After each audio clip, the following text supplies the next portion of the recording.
Hello student, welcome to our YouTube channel Adhyayan Marg. Student, आज हम अपनी इस वीडियो में डिस्कस करने जा रहे हैं चैप्टर 2 कंट्रोल एंड कोऑर्डिनेशन, और उसके अंदर हम अपना नेक्स्ट टॉपिक स्टार्ट करने जा रहे हैं जिसका नाम है control and coordination in animals. So in multi cellular organism control and coordination is done by two types. So जो मल्टी सेलुलर ऑर्गेनिज्म होते हैं उनके अंदर control and coordination two types से परफॉर्म होता है। First, nervous system,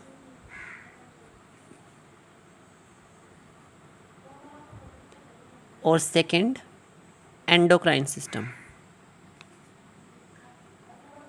nervous system and endocrine system. तो चलिए अब एक एक करके इनके ब्रीफली जान लेते हैं कि नर्वस सिस्टम क्या होता है और हमारा एंडोक्राइन सिस्टम क्या होता है। सो स्टूडेंट, फर्स्ट है हमारा human nervous system. This system coordinate the activities of our body. This system helps all other systems of our body to work together.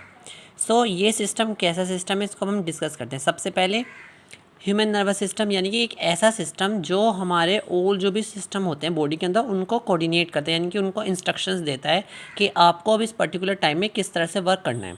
यानी कि एक तरह से मास्टर ऑफ सिस्टम है, हर एक सिस्टम को कोऑर्डिनेट करने का, उनको एक्शन बताने का कि भाई इस टाइम आपको ये वर्क करना है। उनका एक मास्टरमाइंड जो वर्कर है वो हमारा ह्यूमन नर्वस सिस्टम है। हमारी बॉडी में छोटी से छोटी प्रोसेस जो भी होती है, जो भी कुछ एक्शन होता है, उसमें सबसे बड़ा मेन रोल हमारा ह्यूमन नर्वस सिस्टम का ही है, जो हमारे हर एक बॉडी पार्ट्स को इंस्ट्रक्शंस देता है और उन्हें कहता है कि आपको भी इस पर्टिकुलर टाइम पे ये वाला वर्क करना होगा। सो ह्यूमन नर्वस सिस्टम का हमारा ये वर्क है। For example, as soon as we put the food in our mouth, brain immediately cause the release of saliva from salivary glands। यानी कि जैसे ही हम अपने मुंह के अंदर कोई भी खाना रखते हैं तो ब्रेन अपने आप ही हमारे सलाइवरी ग्लैंड्स को इंस्ट्रक्शन देता है कि भाई अब आपका जो खाना है वो मुंह में आ गया, तो आप अपना सलाइवा रिलीज़ करना स्टार्ट कीजिए। सो ये सब प्रोसेस क्या है, ये सब प्रोसेस किसके द्वारा कंट्रोल की जा रही है? ये प्रोसेस ह्यूमन नर्वस सिस्टम के द्वारा कंट्रोल की जा रही है, जिसमें हमारा इंटरफेयर कुछ भी नहीं है। जो नर्वस सिस्टम है वो अपने आप ही हमारे बॉडी के पार्ट्स को इंस्ट्रक्शन देता है और उसके बाद वो पर्टिकुलर प्रोसेस परफॉर्म होती है। ओके स्टूडेंट, अब नेक्स्ट है हमारा basic unit of nervous system. यानी कि जो हमारा नर्वस सिस्टम है उसकी बेसिक यूनिट कौन सी है? वो है हमारी neuron. So neuron is the basic unit of our nervous system. Neuron, तो न्यूरॉन क्या है इसके बारे में भी जान लेते हैं। Neuron is the structural and functional unit of nervous system. Neuron is an structural and functional unit of nervous system. यानी कि जो हमारा न्यूरॉन है ये हमारे नर्वस सिस्टम की basic structural and functional unit है।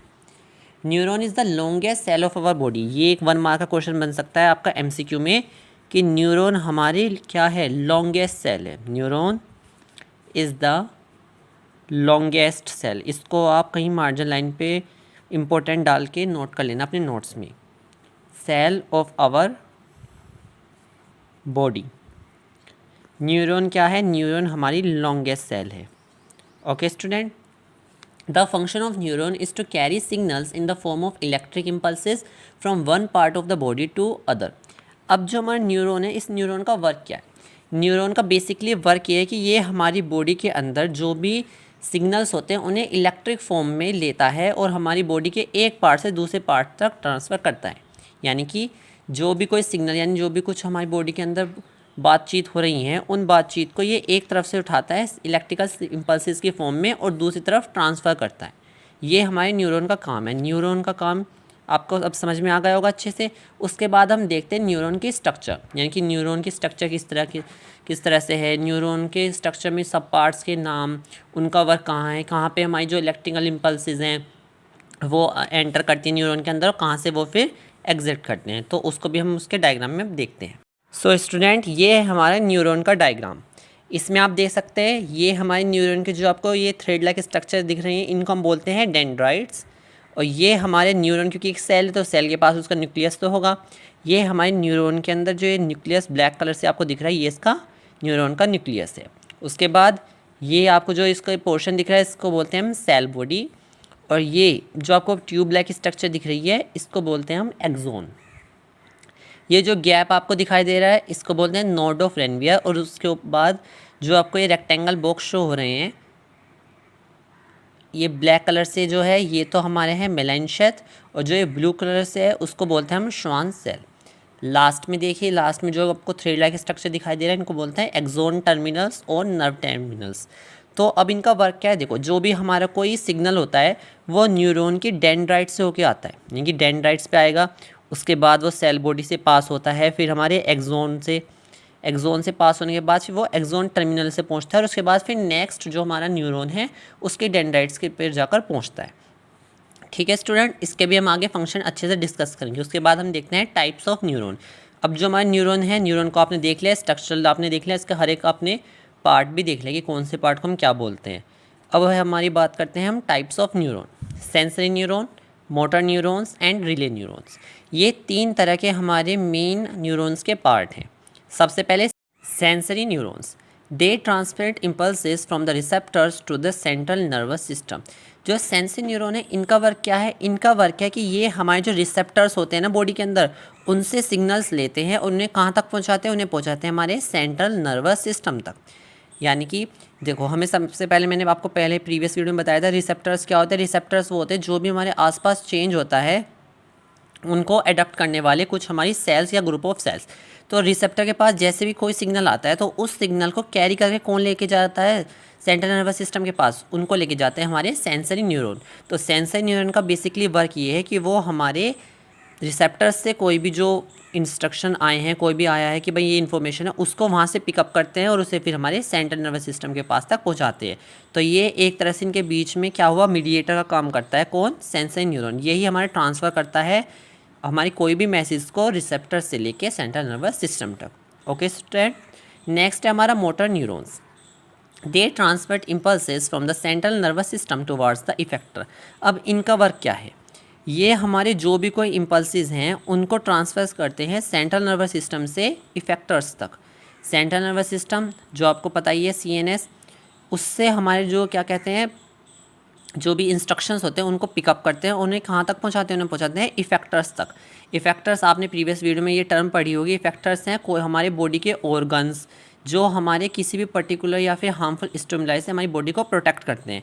तो जो ब्रेन है वो ब्रेन तुरंत अपना सिग्नल भेजेगा किसके द्वारा, मोटर न्यूरॉन के द्वारा, और वो मोटर न्यूरॉन वो सिग्नल्स कहाँ तक पहुँचाएंगे, इफेक्टर्स तक, कि भाई अब आपको ये काम करना है, ये वाला जो काम करने के इंस्ट्रक्शन है वो सेंट्रल नर्वस सिस्टम से आए। ओके स्टूडेंट, तो ठीक है, ये भी हमें पता चल गया कि मोटर न्यूरॉन्स क्या होते हैं। अब नेक्स्ट पढ़ते हैं last, relay neurons. They are found in central nervous system where they serve as thinker between other neurons.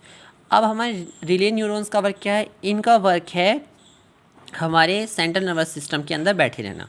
यानी कि ये सेंट्रल नर्वस सिस्टम के अंदर ही होते हैं और जो भी कोई इन्फॉर्मेशन आती है उसको वहाँ पे कलेक्ट करते हैं। देखो सबसे पहले अगर सेंसरी न्यूरॉन को इन्फॉर्मेशन ला रहे हैं तो कहाँ पहुँचाता है, सेंट्रल नर्वस सिस्टम के पास। उसके बाद मोटर न्यूरॉन है उसको वापस ले जाता है इफेक्टर्स के पास। पर जो रिले न्यूरॉन है वो उनके बीच में बैठा रहता है, यानी सेंसरी ला रहा है कोई भी इन्फॉर्मेशन, उसे फिर रिले न्यूरॉन हमारे वहाँ पे बैठ के सोल्व कर रहे हैं, यानी कि अब उसके अकॉर्डिंग हमें कैसा एक्शन लेने चाहिए। तो इसलिए जो हमारे रिले न्यूरॉन है वो कहाँ पे बैठते हैं, वो हमारे बैठते हैं सेंट्रल नर्वस सिस्टम में, जो वहाँ पे वो वर्क करते हैं एज एन थिंकर।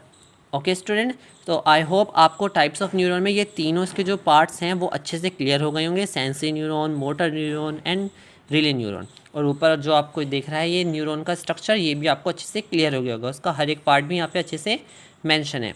आप ये सब जो इसके पार्ट्स हैं अपने नोट्स में अच्छे से प्रिपेयर करना।